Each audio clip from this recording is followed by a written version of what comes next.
સાહેબ નહીં કરું।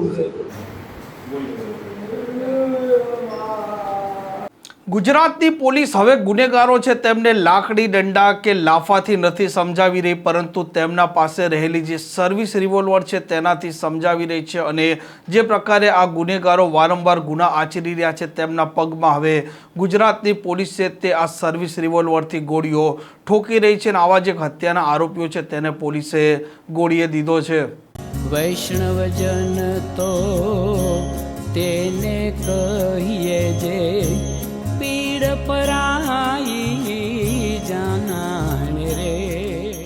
નમસ્કાર, આપ જોઈ રહ્યા છો નવજીવન ન્યૂઝ। હું છું આપની સાથે તોફિક ગાછી। ગુજરાતમાં અને ખાસ કરીને મોટા શહેરોમાં જે પ્રકારે ગુનેગારો છે તે ગુના આચરી રહ્યા છે, અને જ્યારે પોલીસ તેમની ધરપકડ કરવા જાય છે તે સમયે આ ગુનેગારો છે તે પોલીસ પર જીવલેણ હુમલો કરે છે, અને ત્યારબાદ પોલીસ સ્વ બચાવમાં આવા આરોપીઓ છે તેમના પગમાં ગોળીઓ છે તે ધરબી રહ્યા છે। અને સુરતમાં પણ વીતેલા અઠવાડિયામાં બીજી એક ઘટના લિંબાયત પોલીસ સ્ટેશન વિસ્તારમાંથી સામે આવી છે, જેમાં આ બાઇક અથડાય છે અને ત્યારબાદ આ રાહુલ જોગી નામનો આરોપી છે તે અનુરાગ નામનો જે મૃતક છે તેની છાતીમાં એક પછી એક ચપ્પાના ઘા ઝીકી દે છે, અને અનુરાગ પોતે મોતને ભેટે છે। અને ત્યાર પછી આ આરોપી છે રાહુલ જોગી તે ત્યાંથી ફરાર થઈ જાય છે। આ મામલે પોલીસે હત્યાનો ગુનો દાખલ કર્યો હતો, પરંતુ સામાન્ય તકરારમાં આ રાહુલ જોગીએ જે પ્રકારની હત્યાની ઘટનાને અંજામ આપ્યો હતો ત્યાર પછી પોલીસે તેને પાતાળમાંથી પણ શોધી લાવવા માટે કામે લાગી હતી। અને પોલીસને માહિતી મળે છે કે આજ સુરતના લિંબાયતના મીઠી ખાડી વિસ્તાર છે ત્યાં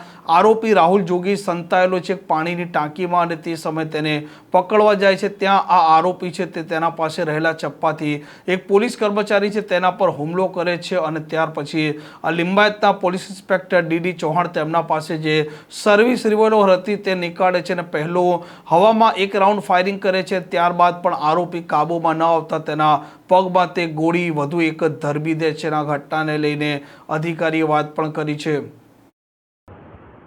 ગઈકાલે આશરે 9:30 વાગ્યાના અરસામાં લિંબાયત પોલીસ સ્ટેશનને એક ટેલિફોન વર્દી મળેલ, જેમાં એક મરણ જનાર ઈસમ છે જે અનુરાગ જગદીશ પવાર કરીને જે મોટરસાઇકલ લઈને જતો હતો। એ દરમિયાન કોઈ રાહુલ જોગી નામના ઈસમે રસ્તા પર ટકરાય એ બાબતે બોલચાલી થતાં એને છાતીના ભાગે 2 ચપ્પા મારી અને હત્યા કરી દેવામાં આવેલી હતી। આ બાબતનો ગુનો લિંબાયત પોલીસ સ્ટેશન અંદર દાખલ કરવામાં આવેલો। આરોપીની શોધખોળ કરવા માટે લિંબાયત પોલીસ સ્ટેશન દ્વારા અલગ અલગ ટીમો બનાવવામાં આવેલી, અને આરોપીને શોધખોળ કરવા માટે જે કંઈ ગતિવિધિ ચાલુ કરવામાં આવેલી એ દરમિયાન આજે સવારે વહેલા આશરે 5:30 વાગ્યાના અરસામાં લિંબાયત પોલીસને બાતમી મળેલ કે આ કામનો આરોપી જે રાહુલ સંજય રાઠી છે, જે લિંબાયત મીઠીખાડી વિસ્તારમાં ટાંકી પાસે હોવાની હકીકત મળતા પોલીસ ટીમ સાથે ઉપરોક્ત આરોપીને પકડવા જતા આરોપીને પોતાના કમરમાંથી ચપ્પુ કાઢી અને અમારી ટીમના એક પોલીસ કર્મચારી છે જે મુકેશભાઈ બાગુલ એના ઉપર હુમલો કરેલ, જેઓને ઈજા થયેલ। ત્યારબાદ બીજા પણ હુમલો કરતાં મેં સ્વ બચાવ માટે એક રાઉન્ડ હવામાં ફાયર કરેલું, તેમ છતાં આરોપી તાબે નહીં થતા અને અમારી ટીમ ઉપર બીજો હુમલો કરવાની પૂરી શક્યતા રહેતા બીજો રાઉન્ડ મેં ફાયર કરતાં એના પગમાં ફાયર કરતાં એના જમણા પગમાં ગોઠીના નીચેના ભાગે એને ઈજા થયેલ છે। ત્યારબાદ આ આરોપીને સારવાર માટે નવી સિવિલ હોસ્પિટલ લાવવામાં આવ્યો છે। હાડીની સારવાર ચાલુ છે, અને ઈજા પામનાર જે પોલીસ કર્મચારી છે જે મુકેશભાઈ બાગુલ, જેઓને ઉધના ખાતે સનરાઈઝ હોસ્પિટલની અંદર એડમિટ કરવામાં આવ્યો છે, ત્યાં બંનેની સારવાર ચાલી રહી છે। આરોપી વિરુદ્ધમાં 17 ગુના દાખલ થયેલા છે। મારામારીના 2 વખત પાસા પણ થયેલી છે। આરોપી પોતે રીઢો ગુનેગાર છે અને હુમલો કરવાની ટેવવાળો છે, જેથી પોલીસે સ્વ બચાવમાં ફાયરિંગ કર્યું છે। હાલ તપાસ ચાલુ છે, હાલ આરોપીની સારવાર ચાલી રહી છે।